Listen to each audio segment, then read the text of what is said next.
More than 50% of you already failed. Let me explain. Studies have shown that about 50% of people have quit or failed their New Year's resolutions by February. Since we're already March, that means that more than 50% of you probably already failed. Now, just be honest with me. Did you set New Year's resolutions? And if you did, how are they going? I don't want to demotivate you. No, even more, I want to help you achieve your goals in 2023. In this video, I want to go over 5 steps that will give you higher chances of succeeding and actually reaching your 2023 goals. So let's get right into it. Step number 1, brainstorm. For this first step, I want you to take a pen and paper or just sit behind your computer and open a Drive document or anything, and I want you to write down the most important areas of your life. If you don't know what I mean by this, it's basically, for most people, this would be something like health, wealth, relationships, personal growth, work, leisure, maybe even creativity. Just note down the most important areas for you specifically. Now, for each of these areas, I want you to think about who do you want to be in this area in your life? What exactly do you want to achieve in these areas of your life? For instance, for health, I want to be able to run a marathon. For work, I want to get a new promotion, or I want to get that new position at my job. After you have written down for each of these areas who you want to be, then I want you to reflect and assess where you are right now in that area. It's okay if this is a little bit uncomfortable. We usually as people don't like to realize how far we are from the goals we actually set for ourselves, but just do it. If you're ready with this, we can go up to step number 2, and that is to set goals. Now you have decided for each important area of your life where you want to go, who you want to be, what do you want to become. And the next step is we are going to make this specific. We are going to write down and think about what are the specific goals we want to achieve. Just important to remember is make these goals SMART, being specific, measurable, achievable, realistic, and timely. An example of a SMART goal is, for instance, I want to be able to run 5 kilometers by the end of the semester. Another important thing is this: don't just set the goal in your mind, write it down. Because studies have actually shown that people who write down their goals have up to 40 to 50% more chance to actually achieve those goals. So write them down. Bonus tip for writing down these goals is also focus on what's in your control. For instance, I am here on YouTube making a video for this platform. Obviously, I want to grow on YouTube. A goal that I could set for myself, and that a lot of YouTubers set for themselves, is they want to hit that 1,000 subscriber mark. However, although that goal might be a SMART goal, it's not in my control. I do not control if people like my videos. I do not control if people want to subscribe to my videos and want to see more of my videos.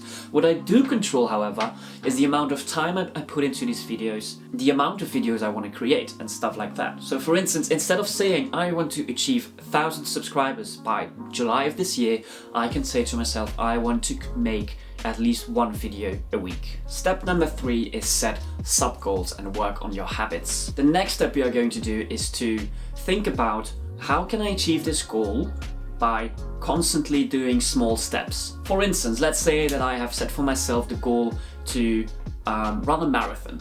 I am going to go for a run twice a week, and each week I will up the distance that I want to run. Another thing to think about is how you are going to integrate these sub-goals as a kind of habit.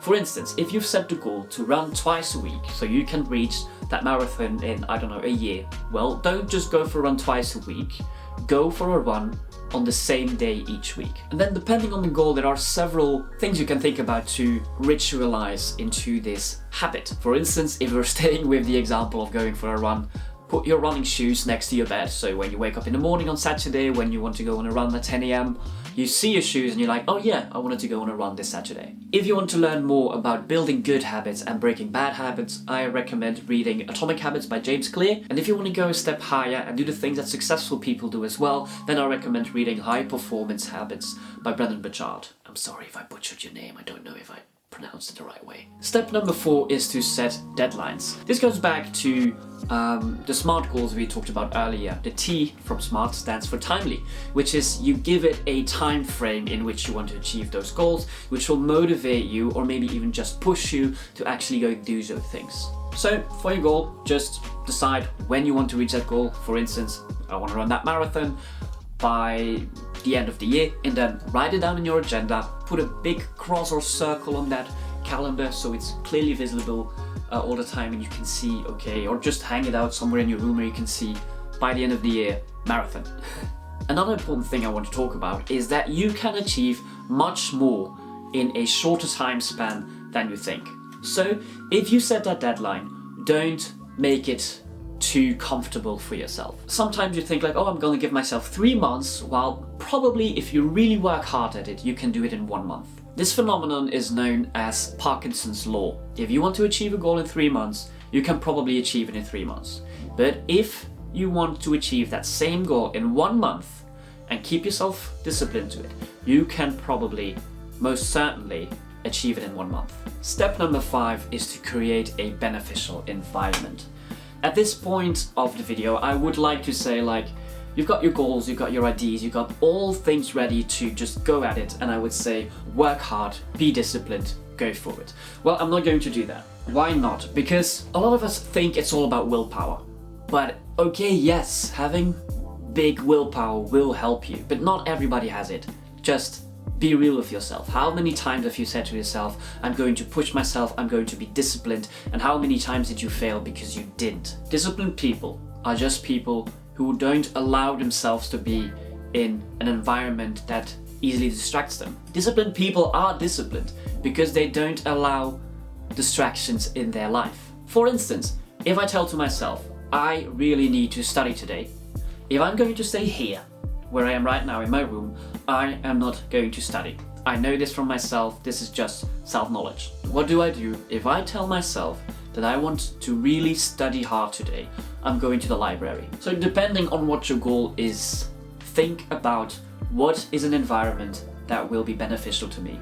What are possible triggers that will pull me away from achieving those goals? What are things that I can integrate in my environment that will motivate me, that will stimulate me to actually work? For instance, putting your shoes next to your bed when you want to go for a run in the morning, that will be a trigger. Studies have, for instance, showed that putting plants in your work environment is actually stimulating for deep work.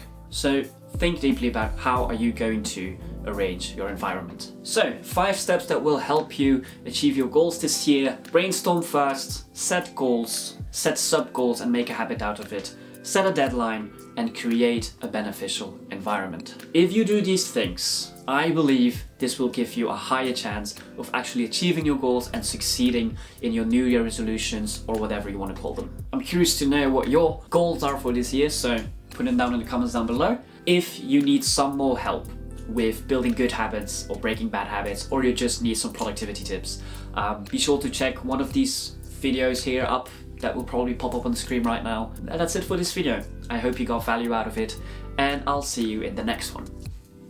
Bye bye.